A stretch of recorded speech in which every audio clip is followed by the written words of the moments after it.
Allez, bonjour à tous. Ça fait quelques jours que je me suis absenté. Je n'ai pas fait de vidéo parce que j'avais beaucoup d'occupations.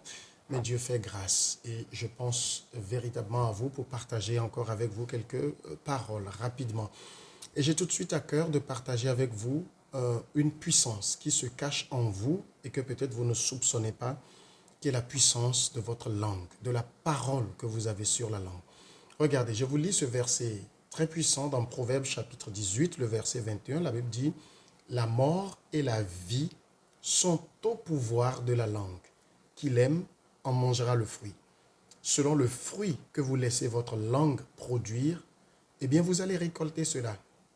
Il y a des gens qui pensent que les situations arrivent parce que Dieu a décidé que les choses arrivent comme ça, parce que bon, finalement, c'est le destin, c'est la prédestination et tout. Ne vous y trompez pas. Un autre passage, je pense que c'est dans Psaume, le passage dit que les cieux sont les cieux de l'Éternel et il a donné la terre aux fils des hommes. Et donc, ici-bas, dans ce monde que Dieu nous a donné, il nous a donné le potentiel sur notre langue de parler, de verbaliser les situations et finalement de déclarer ce que nous voulons voir être. Et malheureusement, vous savez, avec l'éducation, avec les exemples que nous avons vus, beaucoup de personnes déclarent de mauvaises choses sur leur vie.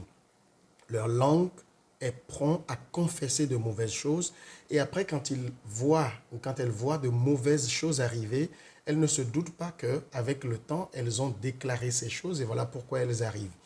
Mais ce que je veux vous dire aujourd'hui, c'est que vous avez une puissance sur votre langue, dans votre bouche. Cette langue, utilisez-la pour déclarer la parole de Dieu sur votre vie. Ce que Dieu dit que vous êtes, déclarez-le et voyez la chose arriver. Arrêtez de dire de mauvaises choses. Arrêtez de parler négativement sur vous, sur vos proches, sur vos situations, même quand c'est dur.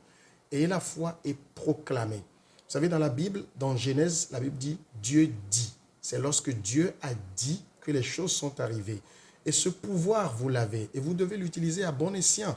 Et non comme l'insensé que nous voyons toujours dans Proverbe 18, mais au verset 7, la Bible dit « La bouche de l'insensé cause sa ruine ». Et donc, avec votre bouche, vous pouvez causer votre ruine. Mais en même temps, avec votre bouche, vous pouvez attirer la grâce et la bénédiction de Dieu.